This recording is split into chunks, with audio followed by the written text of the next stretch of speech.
الله الحمد لله وحده والصلاة والسلام على من لا نبي بعده أما بعد.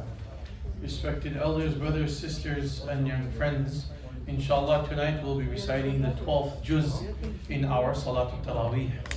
The 12th juz consists of two surahs. Number one, Surah Hud. Surah Hud, I explained yesterday. We read just a few ayat yesterday, right at the end of the 11th juz. But most of Surah Hud is has been put over here in the 12th juz. And then after Surah Hud comes Surah Yusuf. Surah Yusuf, half of it is in the 12th juz, and the second half of it is in the 13th juz.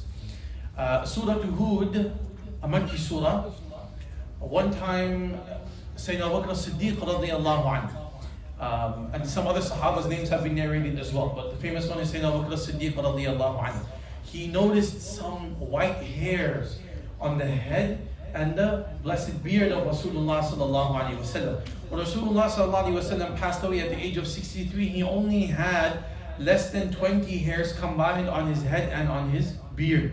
You could literally count the number of white hairs. This was the mu'jiza and the miracle of Rasulullah sallallahu alaihi wasallam, that despite reaching that age, and despite, a lot of us, sometimes even when we're not that old, in our 60s, in our 40s and 50s, but people that have a lot of anxieties and have a lot of stress and a lot of concern, they generally, the hair grows white or gray faster.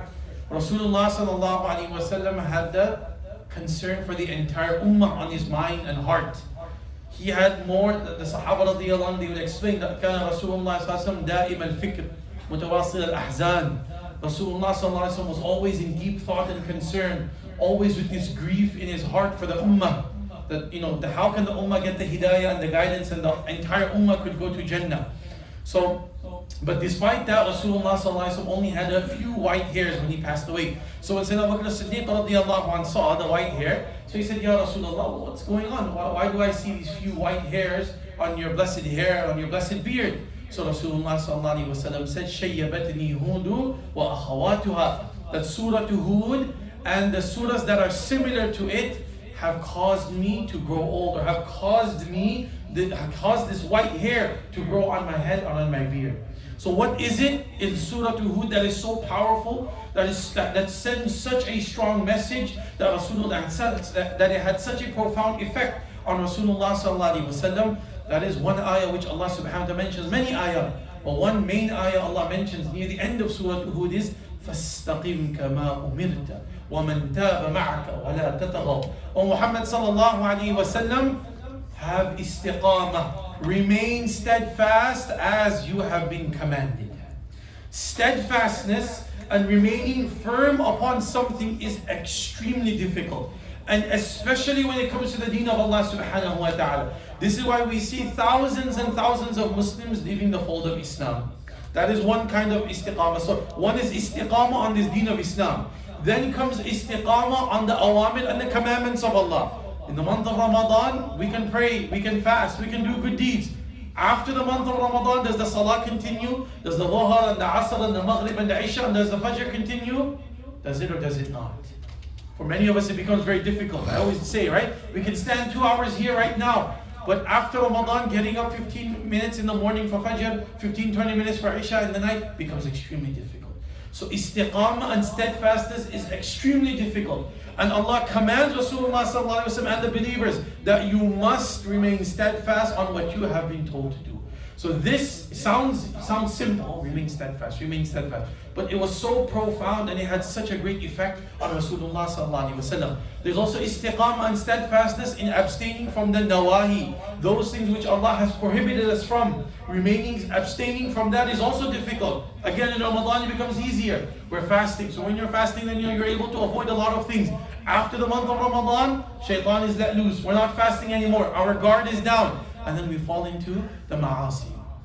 Many times, many communities, unfortunately, I don't name any communities in general or specifically, but where I was in Fort Lauderdale before, the moon is sighted for Eid, and then there is a festival on the Eid night. In the Urdu they call it Chandrat Mela or something like that, okay? What happens in this Eid festival? It happens in the masjid or happens in the shopping plaza.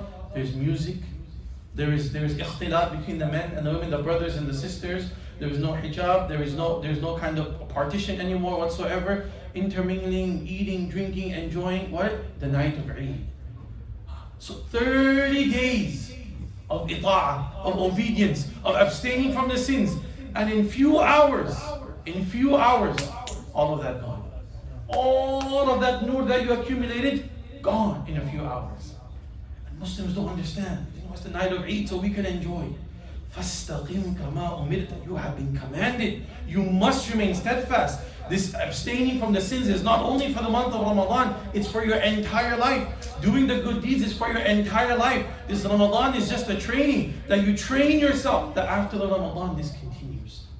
So this ayah had such a strong effect on Rasulullah sallallahu alaihi wasallam. And this is why Allah makes us read this every single day. Ihdina as-sirat al-mustaqim. Ihdina as-sirat. We say it so many times a day. Oh Allah, guide me to the straight path. Oh Allah, guide me to the straight path. Because we need that guidance each and every single day. We ask Allah subhanahu wa ta'ala to give us istiqamah, to give us firmness on this deen, on this as-sirat al-mustaqim, on the ita'at and the obedience of Allah, and in abstaining from the disobedience of Allah subhanahu wa ta'ala. Ameen ya Rabbil Alameen.